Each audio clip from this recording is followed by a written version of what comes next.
Welcome to another episode of the Tower 26B Racer Podcast. I'm here with Coach Jay Rodriguez. Coach, how you doing, bud? I'm doing good, but you've been practicing. Oh, I got pent up energy. We haven't done this in a while, so I'm ready to go, man. I am fired up, and I just got off the treadmill. We're over in the quote unquote studio, which is my garage, and 7,000 degrees in Calabasas. I know. I'm feeling the heat of that I treadmill. made sure I sweat, and I sweated, and I ran hard just because I want you to feel the full effect of the Lubinsky gleam, the gloss, the glow. Well, you got the flow going with the hair, man. This is a new version of you that I've never seen before. I'm getting so many comments on this on this hair, man. I got so many. Everybody's like, man, I love the flow. I love the hair. I love the salad. I love the lettuce. I love the cabbage. Very Hollywood, my man. And they bring it back. They say, that's ice hockey right there, baby. All right. Ice hockey. Well. So this is exciting, Jay. You're in town. Let's tell the audience why you're in town, because it is an epic week of training for a lot of athletes. What's going on? We got a great week in place here, man. The USA, some of the USA triathlon hopefuls, Olympic hopefuls are in town, and we're running a camp for USA Triathlon, and we're at the Olympic venue, right? Yeah. Venice Beach, California. Venice Pier. There you go. And guess what? They happen to pick the weekend or the week. We're here all week. That has the first summer swell. I saw the swell. I looked it up this morning on Surfline, 5 to 7 feet. It started off larger a few days ago, and it's been coming down each day. The size of the waves and the power has been reduced, but the swell is in for sure. Oh, that makes it fun. You got to get these landlubbers out there and feel. And I started this new little daily thing that I'm into. It's called the Daily Dose. Right? Just record 5 minutes. I've seen it. Just because I talk about so much stuff with our athletes. I said, let's send it out to the general public, and let's see how it's catching on really well. But I talked about training under adverse circumstances. So then when you have good, perfect circumstances, it feels that much easier. This is what we're doing with these. And I didn't mean to work that in just now. I just talked about it the other day. So they go with the 5 to 7 foot swells. Then they come here for the Olympics and they get 3 foot. It's going to feel like a walk in the park. Exactly. And this particular beach is, it has a low gradient, and the tides are going to be lower tide at that time of the Olympics. So we set these training sessions up to sort of mirror, the time and the tide, to mirror what it would be like then, at least the tide. We don't know what the surf size is going to be or the power of the waves. Yeah. But we happen to have this swell it's in. And so there was a big learning curve. Well, here it is. How are they handling it? I mean, we have some of the fastest triathletes on the planet training this week with us down there at the pier. And how are they handling the swell? Well, if you're not born and raised in Southern California or in Hawaii, and we're going to talk about and introduce Jan in a bit, you don't really tend to have as much experience with surf, right? Yeah, totally. So many of the athletes on day one, it was super challenging. Now, Jim, it would have been challenging even if you and I were out there, because the swell was large, and not only large, the swell was powerful. And you have large waves with power in shallow water, low tide. Dangerous. Scary. Yes. Yeah, scary. So the first day was challenging. Day 2 yesterday, the swell was reducing a bit, and while they're adapting, and today, day 3, reducing the swell and power even more, and therefore, additionally, obviously, another day, so higher adaptation. So the athletes this morning, they were catching all the waves, riding them all the way in, running up the beach with power. Well, it's funny because you see that they're totally foreign on Monday. By the time you get to Friday, because they have such good grasp of their proprioception, their mind-body connection, that they make that connection a lot faster than maybe the normal athlete does. Well, they're just elite. They're just so elite. Well, that's the good thing. And to your point, you're in this foreign medium. Yes, you're used to swimming in a pool, but you're going to open water that's highly dynamic, like these guys are in, right? Yep. And with the massive surf and the power to it, it was super challenging, to your point, but with higher athleticism, right? And we had some good folks helping from the LA County lifeguards working with us and helping that work at that beach. So they were getting terrific instruction, and it was great to see the improvements rather quickly. Yeah, it was really cool to see that the lifeguards were helping out with that, and they, how somehow you guys got in touch with them to help out and show these guys the way to get through that surf. Because I've been working with this girl, Kayla. And it's just amazing the grasp they have. I mean, it's like they just live in the water, and they just have such a feel for the movement of the water. Yeah, well, recognition is due where it's due. And Taylor Spivey, who was on our last Olympic team, who grew up in Manhattan Beach, I believe. I'm pretty sure I think it's Manhattan Beach. And I used to swim with Taylor's mom way back when. Yeah, I've seen her at El Segundo several times. Exactly. Yeah. So Taylor was gracious enough and contacted the Venice Beach lifeguards, which she has a relationship with, and made the introduction. And then we together with them made this happen. Oh, that's really cool. Yeah. I mean, it's really cool. It's cool to see a lot of our Tower 26 athletes go out there and watching them and seeing how the best train, how the best attack it. And it's pretty much what we do Wednesday mornings at the beach, right? You just run them through those same workouts. It's another version of our Wednesday morning, except this beach. Venice Beach is about 1 mile-ish south of where we actually do our workouts. Tower 26, yeah. Right. So you got to fight with some surfers over there. Yep. Right. It's all part of it. It's part of it. You swim, you fight with surfers. It's all part of the Southern California lifestyle. But getting in today's episode, we got a very episode thick with content, if you will, Jer. But what did we talk about last episode? Do you even remember what we talked about last episode? Yeah, we went through a good few items. In fact, I made sure. Well, we talked about the enhanced games a bit, right? Yeah. Right. And I tried to get a gentleman on who chose for whatever reason not to call me back. Yeah, but there's been a lot of heat to him about the enhanced games. But anyway, we went through those details, and then we talked about Matt Hansen's incredible performances, right? And then we talked about the Australian gentleman Phil Clayton that's been helping the Brits with their open water stuff, getting them ready. So we touched on some relevant topics that have to do with this time of the season, also on improvements that athletes such as Matt have made in their swim. And Matt doesn't have a swim background, which was incredible. So I still want to get him on whenever you guys. We're still in communication. It's always he tells me he's watching the kids one day a year, and it seems like every time I talk to him, he's watching the kids. So I think that's a big sham. Maybe that's a sign that he really doesn't want to be on. He doesn't want to be grilled by the big guy over here. But yeah, speaking of EPO, I've been doing a ton of heat training lately, and I've been using that core sensor. And they said a lot of the teams in the tour, instead of going to altitude, they used heat training protocol, and they saw similar adaptations from a blood volume perspective as when they went up to altitude using heat training, right? So it has a similar effect to that, that supplement EPO that a lot of athletes use, where you get, thicker blood, more oxygen to the muscles. And I swear to God, now that my core sensor says I'm 100% heat adapted, Jer, I'm just like bulletproof. I can train hard. I'm not that I'm doing this, but I could train hard every day. It's crazy how my body has adapted and my internal system has adapted to that stress. What is the duration of time, or how long has been that duration for you for this 100% adaptation? It's probably taking me about 2.5 months. 2.5 months. At what frequency? Pretty frequent. I'm training in this garage pretty much daily. And I go out and ride in Calabasas, and it's warm. And then I have a sauna in the back, which I'm going in 2-3 times a week. And do you know the science behind, only because I'm asking this question because I had a conversation with one of our coaches about heat adapt. It was interesting you bring this up because we didn't plan on talking about this, but heat adaptation. And we were chatting about there's a high adaptation amount within a very, very short period of time, like very short, like just a few sessions. But to get to 100% takes a lot longer. But you can get to, and I didn't know what the number is, something like 80% adapted within like 3 sessions. Yep.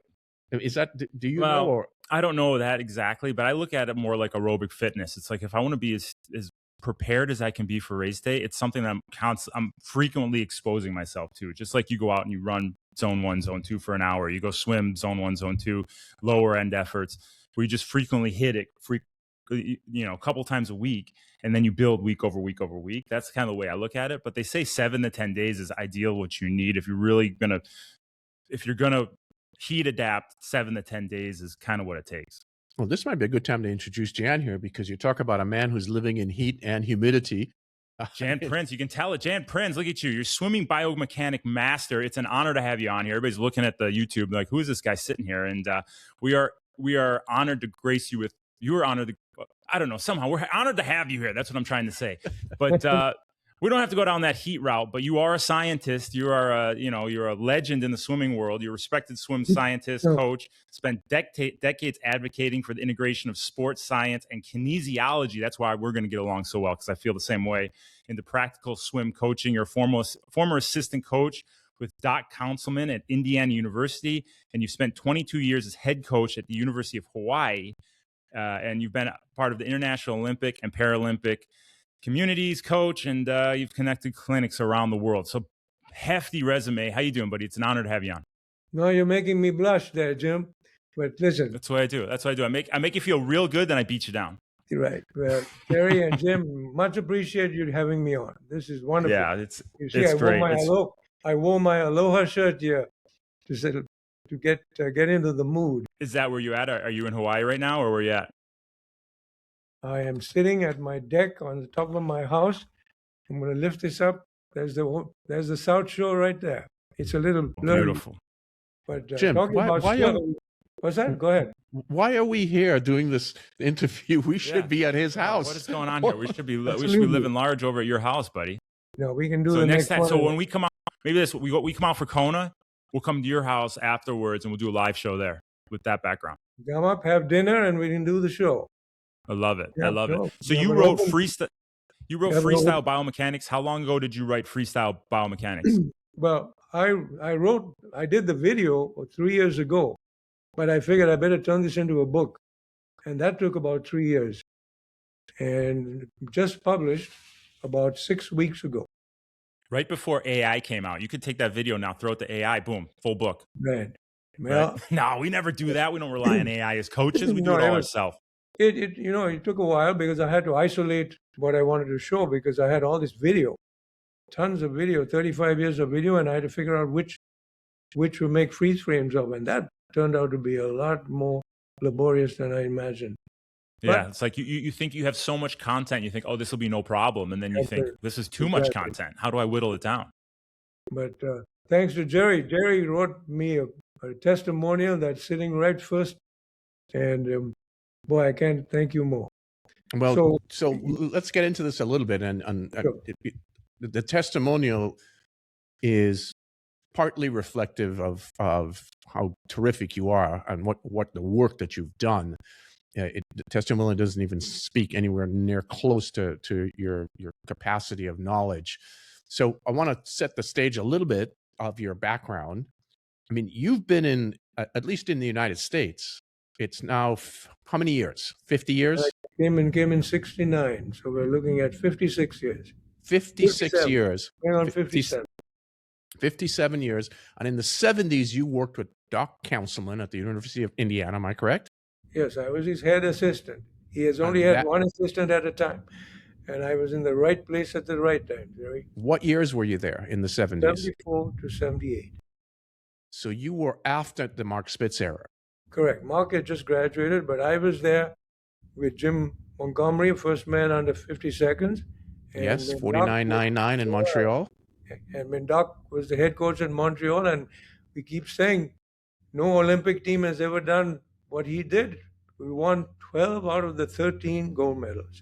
Do you remember which gold medal they didn't win? Yes, David Wilkie. David Wilkie from Great Britain, yes. Yeah, who trained with Phil Diaz in Miami. So he was trained in the U.S. too.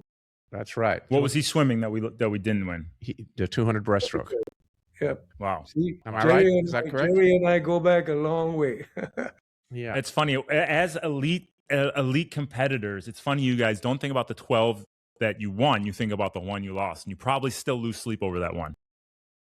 Well, the interesting thing, as you well know, Jan, because of that Olympiad and the incredible performances the United States had, thanks to you, thanks to Doc Counselman, thanks to several other coaches, the United States swept several events, meaning they got the gold, the silver, and the bronze, right?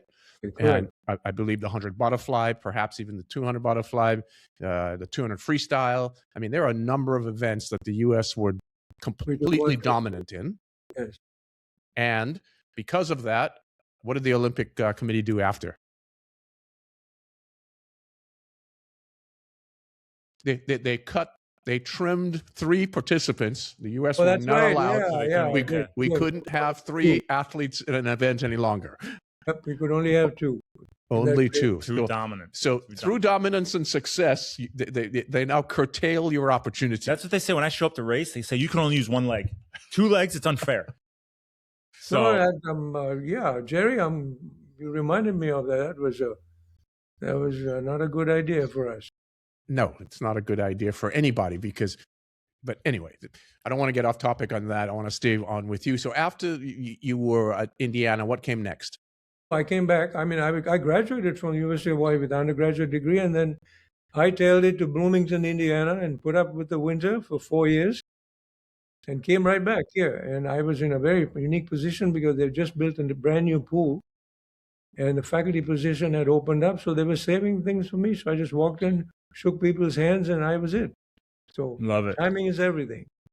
Timing and relationships, right? You left on a good note, good relationship. They said, come back in. They probably called you Jan at the time. I have a buddy, his name's Jan Yas. I call him Yanni. So this guy, Jan Yas, he's a hockey player. Sorry, I'm coming off topic here. Hockey player. We used to go out after games. He could take his entire mouth of teeth. He could take all of his teeth out and put them in the beer. And he'd go talk to girls and with no teeth. That's Jan Yas. There you go. A little aside. I'll do some asides throughout this, Jan. Yeah. So you went through the 70s, you're into the 80s, you spent what, almost 20 years as head coach at the University of Hawaii? I was a head swim coach till 89. And, at that time I was an Olympic coach for Sri Lanka.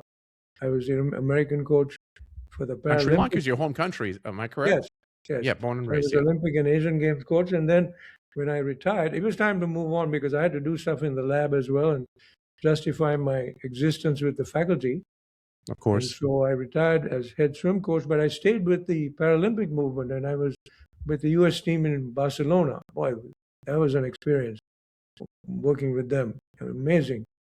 And then I just we saw that when the Paralympics were in the Paralympians were in swimming with us, and it takes a whole different approach to the coaching. So you get set in one way, and with each individual athlete, you have to adapt your style to their style. Yeah, wonderful. Totally. So and then at that time, I developed the lab. It took me 23 years, but it took me about 6 years to get the equipment. And you will see the equipment when I show you the videos. But there were 6 different places that I had to go to for all this equipment. Most of it is custom made. Germany, Texas, Oregon, all those places. So it took me a while to put stuff together. And the equipment I'm going to show you, I don't think anybody else has done. And so let's talk about before we get into that, let's talk about your philosophy with these swimmers. Like, how does your philosophy differ from any other swim coach out there, anyone who's come along, or what have you done to kind of revolutionize the way you think about swimming? When I was coaching, I was going what I learned with Doug, and we stayed with his game plan. So in terms of philosophy, there's an old adage, Jerry and Jim, swimmers swim fast in spite of their coaches. You got to learn to leave alone. If you got talented swimmers, I filmed almost every weekend, underwater filming, and made them come down. They hated it, coming down on Sundays too, because we'd work out 6 days a week. But after a while, I kind of mellowed out and made them come once every 3 weeks on Sunday for filming. But we filmed them underwater. And what they saw is what it was. I didn't have to invent anything. And then this is the stuff I learned with Doug for 4 years watching him analyze stroke. So that's what my punchline was, really emphasizing good mechanics. And again, I'm going to make that case today when I show you what, some of the stuff. Right. And well, I want to set the stage a little bit. This was a good question by Jim, because you've been through the era with Doc where stroke mechanics were different than what evolved into what we call now, or what has been called front quadrant swimming, and this sort of catch-up style stroke. In your era, when you were learning with Doc, cadence rates were really important. They were emphasized or more. And then we went through different variations of stroke mechanics. Different coaches thought different things were more important. You went through this whole era of early vertical forearm stuff, and least number of arm strokes to get across the pool. I mean, we've had all these over the last, say, almost 2 generations, right? 50, 60 years. So you've seen it all. You've seen pretty much, because your involvement in coaching started when the performances in swimming really took off. And they're very similar to that of running, timing wise, when, athletes had good performances, and then the massive ramp up of the evolution of the sport from a performance standpoint really took off in the 70s, right? And those were the biggest improvements in the sport, massive improvements between 1968 to 1976, right? And then it's been incremental since then. So you've been through the whole wave. Well, I, I don't want to give away my age, but yes, a couple of decades of watching the changes, Jerry. Yes. But the interesting thing is the current changes were not brought about by the coaches. This is what swimmers were doing in spite of being told to swim with a 90-degree elbow bend. They all have been starting to get more obtuse angles.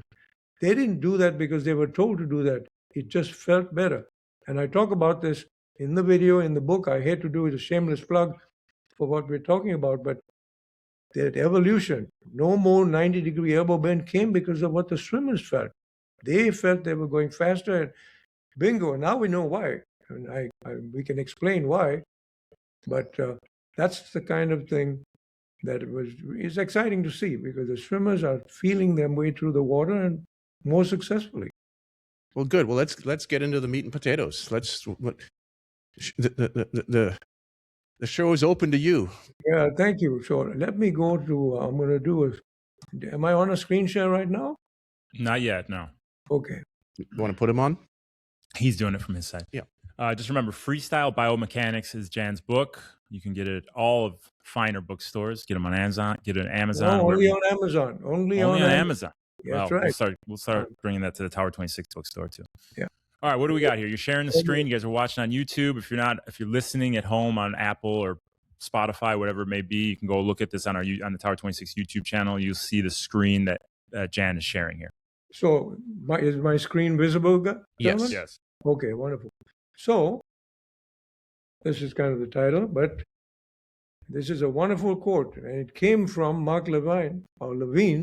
He was sent by the New York Times to do an article on Phelps. And he said, so the quote is, of all Olympic sports, competitive swimming is perhaps the most resistant to casual analysis. Right. And we're talking about in the ocean as well. Let's not forget. So this is Mark Levine, yeah. New York Times, 2008. Right. And he was sent that. And this quote came from what hit him when he walked in. He said he sat there for a couple of hours watching Phelps compete, and he didn't have a clue what was happening. And what it underscores is that if you want to look at swimming critically, you better know what you're looking at. Running, biking, you have some idea what the legs are doing, but in swimming, it's a different ball game. And if you can't see underwater, then 90% of the show is not visible. And so I wanted to start with that because by stressing stroke mechanics, gentlemen. So what I'm going to do is take a few minutes to show you the equipment we're using, and then show you a couple of examples of that. So they're using multi-camera high-speed videography. Correct. And this is from just underwater. Yes, this is a still picture. And I'm going to show you first, before we do any filming, the software has to identify the important places on the body. So we have to have these markers. In land-based, they just tape a little illuminating ball that shines when the light is flashed on it. We don't have the luxury, so we had to invent this battery pack and connect it with wires. And now you see the battery on, and you'll see this is what it looks like in the water. So that is, you have a light on the shoulder, one on the elbow joint, one on the wrist. And then the key one is the hip, because the bottom line is there one on the hand also? Yes, right there at the tip. So hand, wrist, elbow, shoulder. And the reason I'm going over this slowly is because many folks that listen to this podcast, they don't view the podcast. So what you're showing, I want to make sure we're describing it carefully so a listener can get, full education. Excellent. But it turns out that the key one is the hip, because that's what we're going to measure, the displacement from A to B in the longitudinal plane of motion. We want to see how fast a person is moving. And that's what the software will help us do. Here's a picture of the cameras. These are all custom made. And those cables you see are gigi cables. Not cheap. Each cable is $800. But it's gigi because we have to go from the computer to the pool and then back. Mm. So now I'm going to show you a video. I'm going to hand scrub here so we can see. You see the camera on the bottom of the pool, right there in the center on the bottom? Mm-hmm. Yep. And here comes the swimmer. And there's the swimmer, the frontal view. The lateral view you can't see because of the angle, but I'll show you what the lateral view is in a minute. So this is what the filming looks like. And it's all synchronized, high speed synchronized. So they have a camera in front and a camera on the. Where did you do this at? In our pool here at the university. Okay. That's the only side. And There's again, a I'm camera on glad the floor, camera in front. and a camera from the side. But the side camera is not, you can't see it in this picture. But I'll show you because the side view is the critical one. That's what we measure for lateral displacement. And I have to tell you that these cameras have to be bolted. They can't move. So there's no panning because when you have to calibrate for the software, everything has to be stationary. So there's no movement. Now, here's just a still picture to explain what's happening. The software combines the video and a moving graph. And you will be amazed when I show you the next picture. We can identify what's going on with the video with this moving bar. So let me show it to you first. And now you can see all three views. Head on, from below, and the lateral view, which is the top right hand. Now, as soon as the swimmer's hip shows up, you can see the bar traveling. And we got a histogram on the side also just to emphasize how fast the person is going. So here's the fastest part of the stroke, right there on the right hand. So when his right hand enters and the left hand is pulling, that's the fastest part of the stroke. So this is the right hand that we see. The right hand. Right hand pulling. Okay. That's his right hand. So his right hand obviously is not doing as well. And that again is highly unusual until people realize that nobody is symmetrical. Everybody thinks they're pulling the same with both sides. And then here's the left hand. Look at the difference. So we can quantify this stuff, and I will show you some of the examples. So so you're showing him go through the video as there's a velocity curve, and you're looking at that velocity go up and down based on where they are at in the stroke. So he's pulling with his right hand, the velocity goes down. Pulling with his left hand, the velocity shoots up. Exactly, and that we're tracking is hip velocity, how fast the hip is traveling from left to right. That's what and that's the bottom line, right? We want to know how fast the swimmer is traveling. So I'm going to give you a quick example and then show you some other examples. But for instance, high elbow versus dropped elbow. Nothing we don't know. But we had the swimmer consciously drop their elbow. And we're going to show you the graph. The bottom left-hand graph is the lateral view.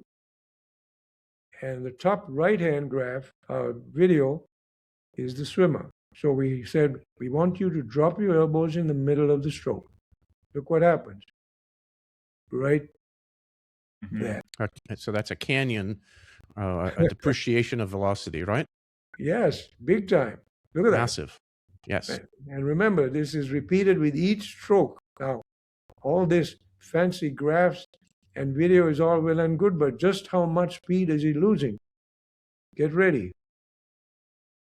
34% of the velocity will drop off with each time. So dropping the elbow caused a 34% drop off in velocity. Shocking, huh? Wow, 34%. That's big. That's not 3.4. That's 34%. 34% from, now remember, we're calculating it from these peaks. But each time you take a stroke, it's like going on the freeway with my foot on the accelerator or our feet on the accelerator, and then each time letting go. So you're stopping and starting and stopping and starting. Not a good idea.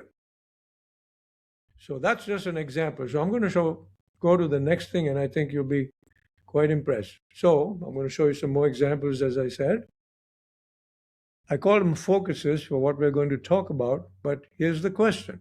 Right? The $64 question is, why are physically the strongest persons not necessarily the fastest swimmers? That's a question that is worth asking. The answer, unlike cycling and running, where there is a more direct relationship between raw physical ability, including endurance, swimming involves more mastery of efficient technique. That's just a way to think about this. But I'm going to show you what we're talking about here. When we talk about impulse, we're talking about force times time. On land-based, these are the examples of impulse.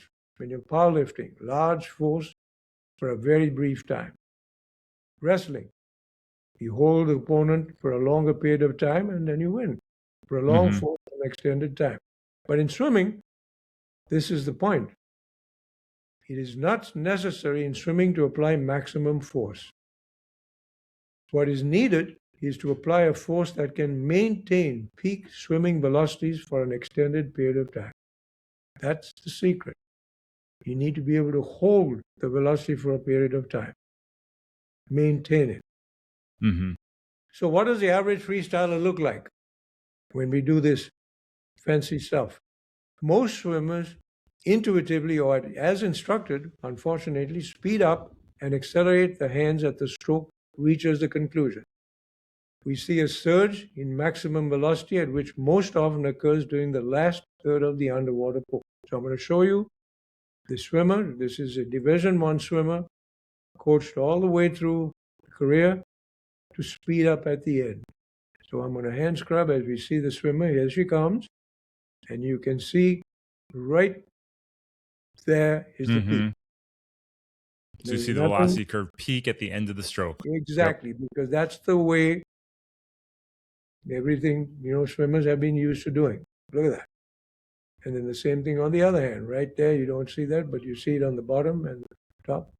So the peak velocity occurs at the end, the last third. So I'm going to show you another. Let me see here. Right. So when we did the freeze, just how much is that peak? She was holding a peak velocity only 14% of the underwater book. Isn't that shocking? So this is that, and that is just the latter 20%-ish. Exactly. Of the stroke. Exactly. And surge is only, and the peak velocity is only being held for 14% of the total book. Pretty shocking. So here's the swimmer who's doing a little bit better. Is that a little bit better? So 29%, right? But still speeding up at the end. See that? So it's a little flatter, not as peaky. So the question, of course, we're going to ask is, can we do better? Certainly, some swimmers instinctively apply more impulse during the underwater pool. And the examples I'm going to show you are really fun. This is Emily Seaborn, the Olympic medalist. She was a world record holder for the backstroke freestyle. Great swimmer. Now, when we had Emily in the water, I'm going to set it up before I show you. We said, Emily, just swim. We didn't tell her to do anything, but watch this.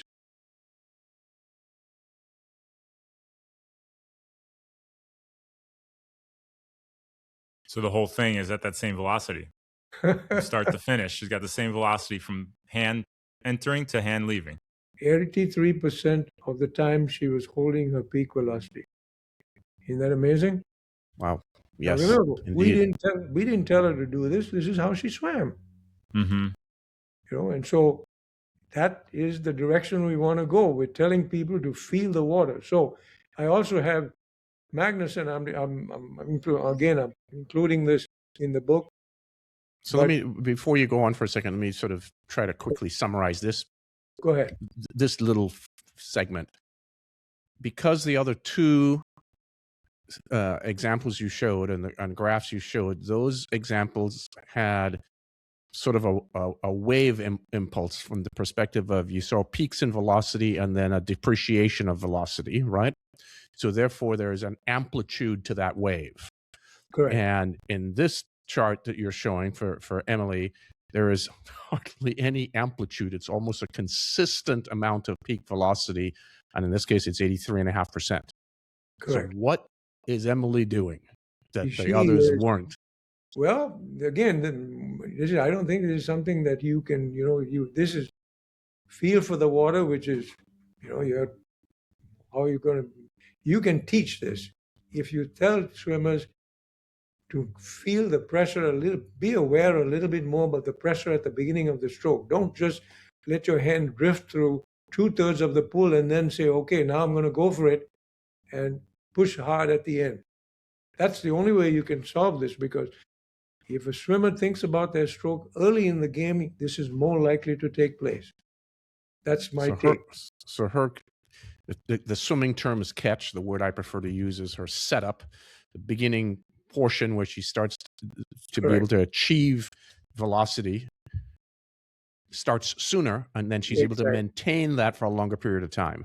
Exactly. And try to get away from this notion that I have to wait till the end, the last third of the stroke, before I start feeling faster with my hand.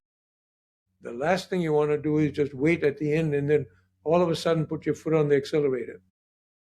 Metabolically, too, it's very taxing to go back and forth, just as I made the analogy of driving. If you go back and forth with your accelerator, you're using a heck of a lot more gas.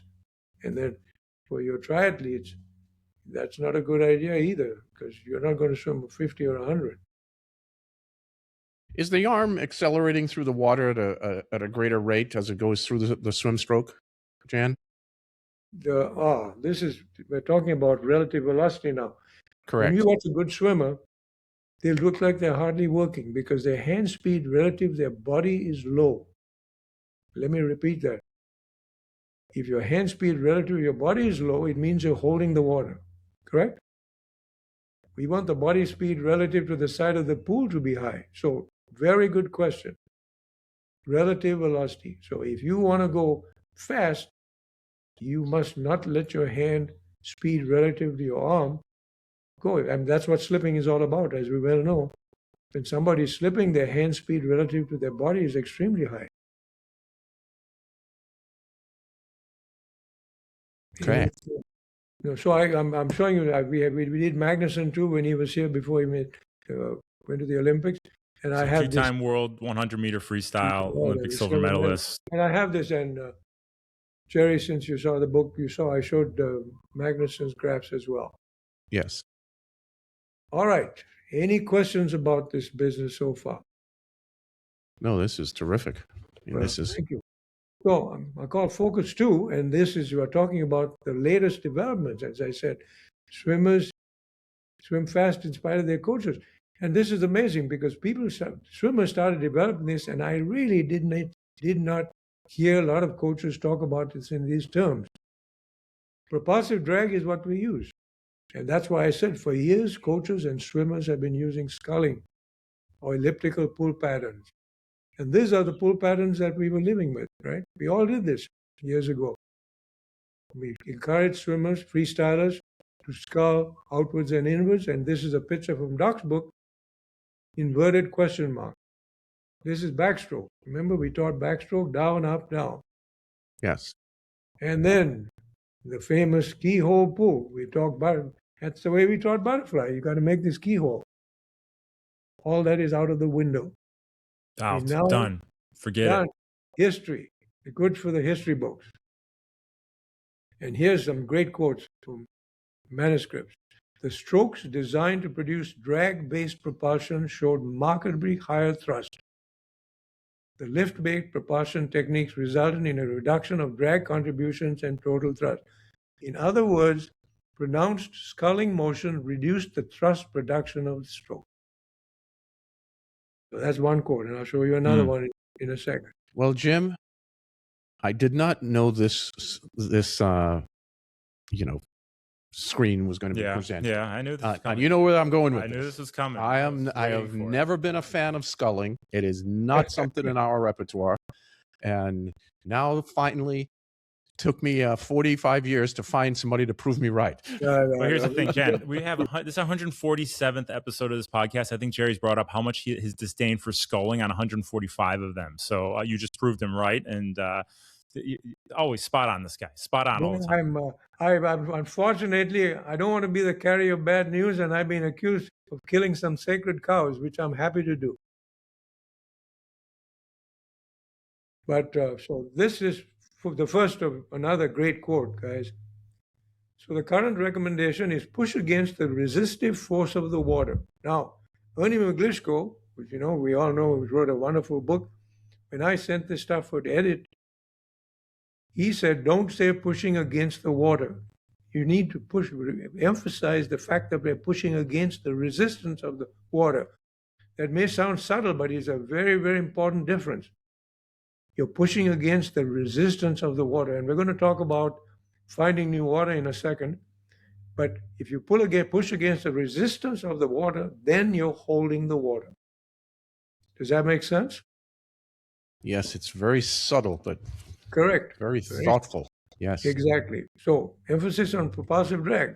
And since you gentlemen, ocean people as well, these are two good pictures taken over here, right behind my shoulders, out in Alamo. Jim, you want to describe those? We have a canoe and we have a stand-up paddleboard, and showing the what do you call them? The strokers, the oarsmen paddling, pushing back, pushing against the resistance of the water. So here's the second quote, which I think you will very much appreciate. Regardless of the stroke angle at which the arm is moving, keep the palm of the hand facing directly towards the feet to maximize propulsion. Now, this guy, Barry Bixler, unfortunately, he's the late Barry Bixler. He was an aerodynamic researcher, but his kids also swam. So he got involved with swimming.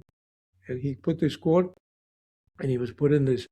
And so he wrote this wonderful chapter in the Handbook of Sports Medicine.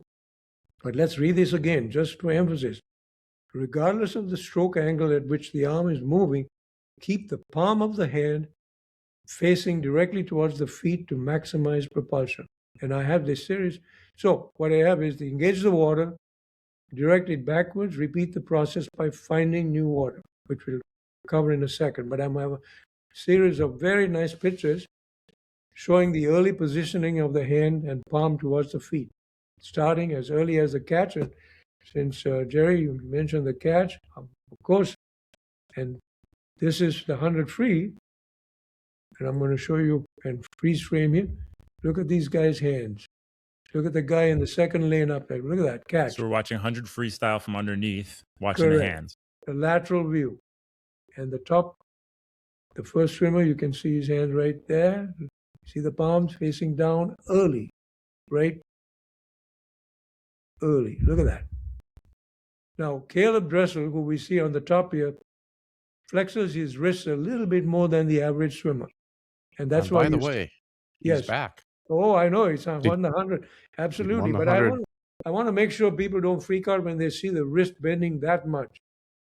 Because not everybody does that. You see the swimmer next to him, he is more what I think is safer to do. You see that? There's not that much. That break is subtle, but I don't recommend swimming like Caleb, that's for sure. But can you see that? That is a good catch with the wrist not excessively scooping the tight. Water with that open armpit. That's beautiful. Yeah. Yeah, exactly. So now I'll show. This is the side. This is the other lateral view, and you can see a little bit more also on the side. And right. Yep. It's just the hand is staying in that channel, like we always talk about, coming right towards the feet. Excellent, excellent. And you can see palms there. Look at that. And Caleb does that, but not everybody should. Okay, so now I'm going to show you a series of still pictures which we put in the book, which is from the video. And what we're saying is apply it over as long a period of time as possible. Again, impulse. So these are freeze frames that I thought I'll make a nice sequence of. And starting from the top left. And by the way, Jim, this is what is excellent in this book. The quantity of images, and as you can see, these 6 images here, they're just freeze framed of different segments of the stroke, right? 6 different segments. This is the brilliance of Jan's book that unfortunately I wasn't able to do in my book because of publisher guidelines. But he's been able to, he's self-published through Amazon. And this is the brilliance of this book. Go ahead, Jan. No. I say, what I would say, this is really nice to see the sequence right here. Now, it's imperative that we note the difference between directing the palms to face backwards towards the feet versus pushing linearly back. This is what we absolutely need to stay away from. And we all know once the water gets moving, it's not going to have any resistance. So directing the path of the hand in a straight line for too long. Consequence of linear motion, once a force is applied, the molecules of the water will move, resulting in the loss of resistive drag. And this is kind of a fun little detour because this really shows this in effect. The old paddle steamers, why in the world did they have rotary vanes? Because they want to engage the water very briefly. Once that water is engaged, that paddle is going to get the heck out of the way and then find new water with the next one. And historically, and this is something that Doc said, and I've never been able to find the actual data on this, but he said there was a guy in St. Louis who convinced investors that he was going to design a new paddle steamer and it was going to push the water for longer in a straight line direction. And people showed up for the grand opening and it didn't budge. So here is the equivalent. I can't find a picture of that, but here's a picture. Imagine the paddle steamer with vanes look like this. No wonder it didn't move. Describe that, Jim. So there's a what is that? Is that a bulldozer? The bulldozer there with its treads and long contact time on that ground. We know it moves very slow. And it does, and in the water it wouldn't move because the water is engaged and pushed in the same direction, and you're not going to move. So, this finding new water, this is what we're talking about. Based on the observation that the molecules of water only offer resistance if they remain relatively still, being aware of the pressure of the water on the palms. And the analogy is a good one, right? I think we've all used this. Yeah, this is great. Feel like you're climbing up and holding, and your hand doesn't just travel. Now, of course, our hands in the water are going to travel, but this is a good analogy. But I'm going to show you. There's a picture of a rock climber with the rope on and the helmet and climbing up the side of a cliff. Right, with the emphasis on the hand staying still. Mm-hmm. So you want to have that similar feeling when you get in the water. Hand stays still, pulling yourself up. Yep. Exactly.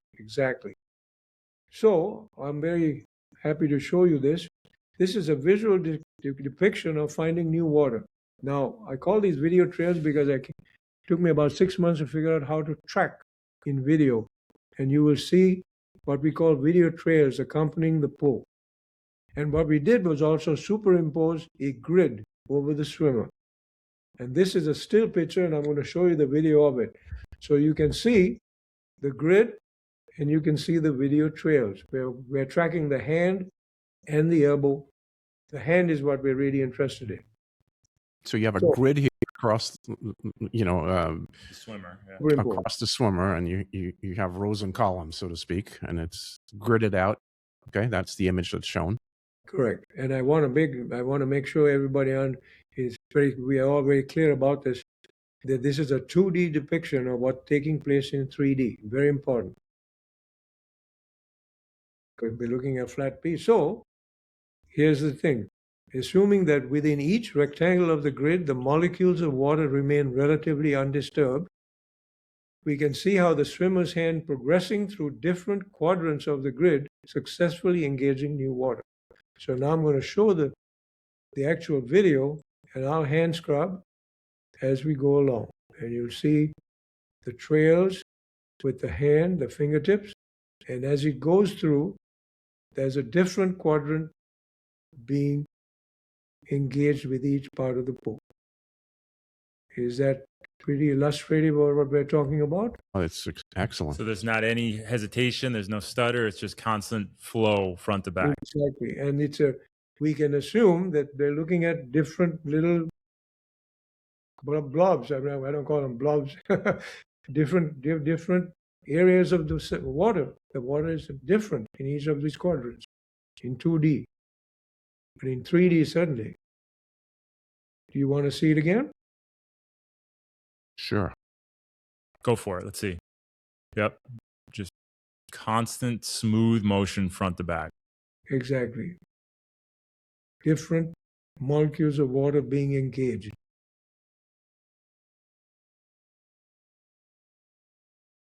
So, Excellent.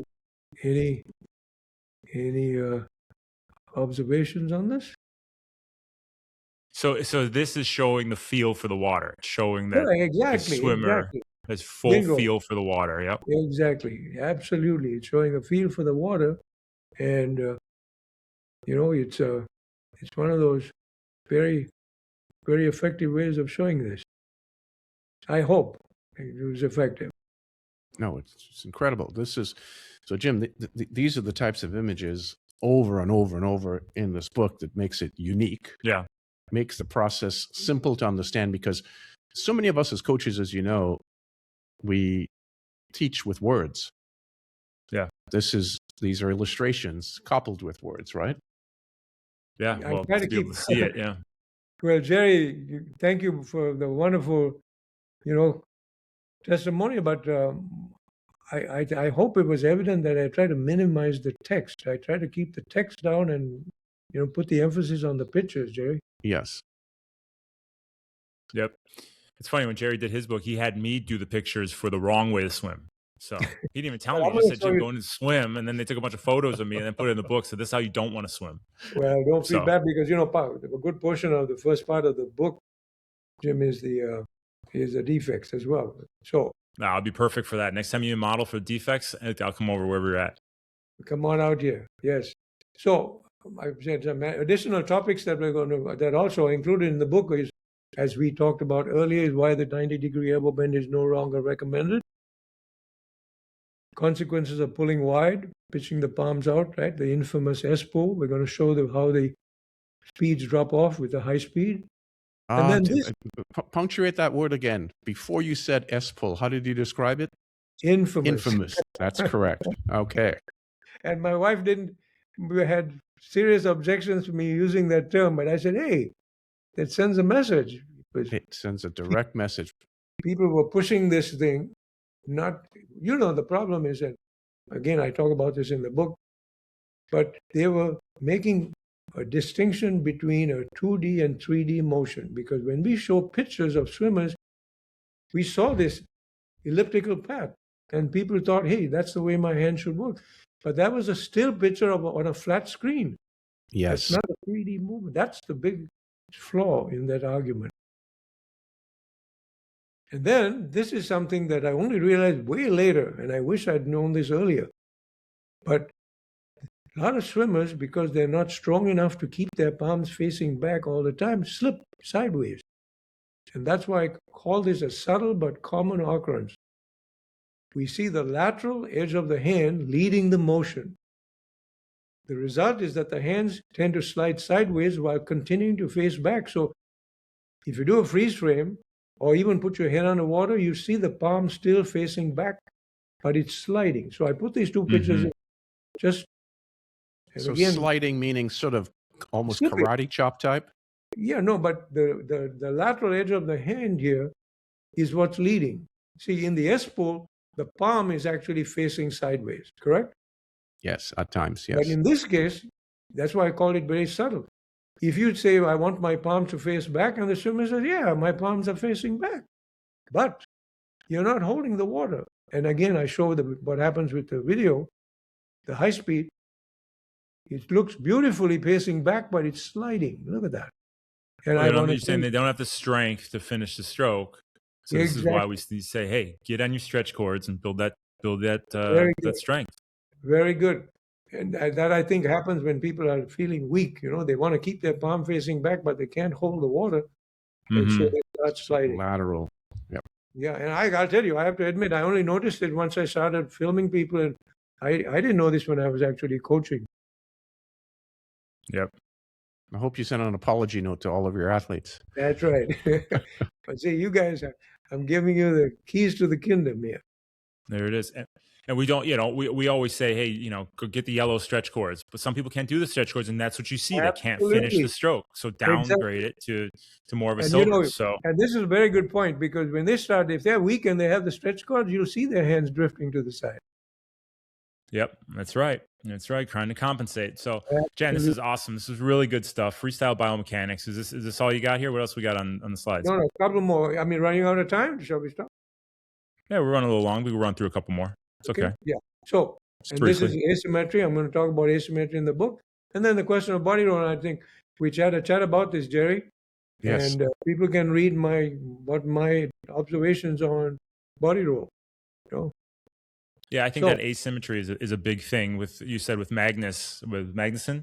Yeah, how he had equal pole, right? We kind of blew Yeah. through that slide, but it said he had equal pole, right arm, left arm. I assume that's very rare to see someone have equal pole. So that asymmetry is a huge Nobody's topic. born. Yeah, nobody's born absolutely symmetric. And even if we film world-class breaststrokers, and one hand is doing slightly different. Mm-hmm. Well, this is amazing stuff. Yeah. And then the body roll, and then there's a picture of the book. But I want to show a couple of pictures. Wait a minute. Wait. Go back to that, what you said about the stability there, because I am on this freaking tangent lately with my athletes. The stable base for muscular action in swimming, lower torso and hips. I know we're running long here, but Jared, I am talking about this every day. I went through Training Peaks this morning. I said this on almost every athlete. That stability in the core and the base is so crucial. And the reason for that, if they say, how come? Read the book, but you see, the problem is that we don't have what we call ground reaction force, what we have when we're standing in land. If you go to a golf, somebody will teach you golf, they're going to have you swing your hips and get it timed right to add to the power of the swing, because we can plant our feet down. And my reaction to that is this: you want to throw hard, are you going to wear leather shoes and stand on ice? This is great, because now I have a reason to say it. I know how to say it now, Jared. Ground reaction force. We don't have it, so that comes from our hips. Exactly. And God. And this is why I am not a great proponent, and Jerry agrees. Jerry, thank you. You and I. Well, as you well know, many years ago, a gentleman came along, and one of the components was massive rotation, right? Yeah. And one of the devaluing outcomes of that is it reduces cadence rates also. Absolutely. So you're taking away a component of propulsion. Can you roll through those last couple slides you have there of the book? Sure. And this is a picture of the book. Now, I have a couple of pictures of stroke defects, guys. I whipped through these, and these are all in the book. Bending the knees on the upbeat. Bad mistake, huh? On a very wide spread of the legs. Yeah, right into tremendous the cat. resistance. Driving the hand down, and then you realize you're too deep, so you say, oh, I got to pull more water, so I let my hand come up. Very calm. Well, you talk about putting the brakes on there. Rising to the catch, Drop the elbow immediately. And then, of course, higher elbow versus straight arm. And then breathing late. This is, fairly beginning swim. I don't see this, but it's something to watch for. Well, there's all good stuff to touch on. Otherwise, you can just come to one of our Saturday workouts. You'll see all this stuff. Right. I see tomorrow morning. But freestyle biomechanics, yes, Jen, this is amazing stuff. Really, really interesting. Frontal drag force. Oh boy. You've seen this video, right?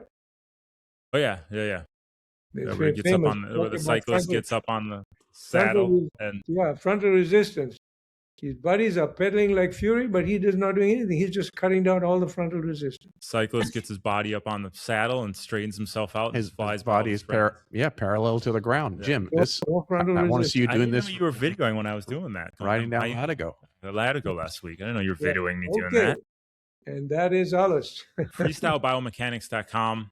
Jan, this is amazing stuff. Really got a lot out of it. And, a lot of these podcasts, I just crack wise the whole time. We have fun. This is actually educational and informative. Well, this is, so I've been involved, Jim, as you know, in swimming for a long time. And Jan's name I have known since the 1970s. And then when I was running the magazines in the sport of swimming, Jan's name was up frequently, and we used him as a reference and cited his work a number of times and so on. But I had never met the gentleman. And in fact, we still haven't met, other than we've spoken on the phone now, quite a few times and with long duration of calls. But I was so happy to get introduced to him, and more importantly, this work that is now available to everyone. And I'm so happy to see this. You have no idea. Well, you do have an idea, because I have been on the campaign for you to get this book out into the hands of as many coaches and athletes as possible, and especially in the triathlon space. I mean, this is really I mean, really extraordinary work. I am so envious of your book. I wish I could Well, have done many of these things. In Thank mine, you. we couldn't, but this is really fantastic work. You want to hit end screen share there so we can see your pearly whites. But yeah, that's the thing. Jerry said Jerry took him what 6 months to write chapter three, the technique side of Where is the end screen? the book. I don't know. Who knows? I'll figure it out. If you somewhere it's on there. Oh, there you go. You figured it out. But it took you what 6 months to write that? It must have taken you 35 years to write this. And McKay, right? It took us quite a long time just to write one chapter because we were only allowed to write one chapter on mechanics. But point is, this is the beauty of self-publishing. It's where the world is today, and because of that, you know, a terrific coach and clinician and, you know, biomechanics specialist can put out incredible work and pictorially, right? Which is just how we're big learners pictorially. You gentlemen are very kind. Thank you. Well, we appreciate being on, Jan. So Jan, this is outstanding. Time to come out here. Yes, this is really, really extraordinary. I'm holding up your book here now on screen. I mean, this is, everybody should have this book. If you are swimming or you're a triathlete, you're a beginner through the fastest pro in swimming, this should be a book that sits on your shelf. It should become your reference for technical swimming. And the video. I have to do a shameless plug for the video because all the stuff with the defects and all that is in the video. So you can see it at freestylebiomechanics.com. Check that out. And there you go. I'm sure your contact info is on there if anybody needs to reach out to you, Jay. Yeah, absolutely. Thank all you, right. Jerry. Beautiful. Thank you. Jan, thank you so very, very much. This was Thank exceptional. Thank you. Wish you the best, my friend. All right, we'll see you soon. We'll see you when we're out there in Hawaii, buddy. Yes, aloha. Come to Kona, October 10th. Yell at me. Move that water towards your feet. All right, Jan. Aloha, buddy. Aloha. Hello. Thank you. Thanks very much. Bye-bye. All right, interesting stuff, Jer. Interesting as always. I mean, just what a good guy. Well, the thing is, it was deep. It was thick. A lot of people only said, "Oh, this is a little dry for my taste right now." They're used to being Batman and Robin entertained, but it was extremely educational. And if you're looking to improve that swimming, this is the kind of stuff you have to do. And I love the flaws that he put in there. Exactly, the flaws, the simplicity, on their very, very common flaws. And this is great for coaches to see, so they can help. It will help them be able to notice these flaws and then be able to help athletes by correcting them, right? No, this is good work. All right, we're running pretty long for this one. Is there anything else you want to touch on before we hit the hay? Well, let's save it for the next one. Let's save it for the next one. Remember, go to coaching.tower26.com, do all the workouts that we're doing, as well as the workouts you're probably assigning the Olympians, those similar workouts as we have on coaching.tower26.com. Is that right? In fact, we did exactly one of them 2 days ago. There you go. Do those same workouts, coaching.tower26.com. Guys, if you're not doing those workouts, I don't know what the hell you're doing. I bonked on my ride the other day. I didn't have my Precision Flow 300, and I'm never going to do that again, Chair. So precisionhydration.com, thanks to them for 5 of those packs in my pantry right now. Oh, my God. I hit it so hard. It took me over an hour to go 6 miles, and I'll never do that again. So get your Flow Gel, get your pH 1500, 1000, whatever it may be. So precisionhydration.com. Anything else from you, bud? I want to say one thing. And you, since we're not going over a workout because we're short on time, this is the time of the season. It is race season. Specificity becomes critical in workouts. Yep. Things such as deck ups, right? Okay. Things such as sighting in the pool. Don't wait till you get to open water to practice your sighting. It's in the pool, in your workouts, in your main sets. All of them. Yep. Not just once a week. Every single main set during the week. Yeah. Deck ups frequently. It's not hard. You just got to force yourself outside your comfort zone and do these things. Specificity. And we'll go over the next one in the not too distant future. We'll go over the coaching.tower26.com workout. But for now, go there, check out those workouts, and get on the same page as Tower 26 is doing, as well as the U.S. Olympic triathletes. So that's it, bud. That's it. Thank you. For Jerry Rodriguez, Jim Mitzi, the Tower 26B Race Radio Podcast. Thanks for tuning in, and thanks for joining us, Jan. Freestyle Biomechanics. Get that at Amazon.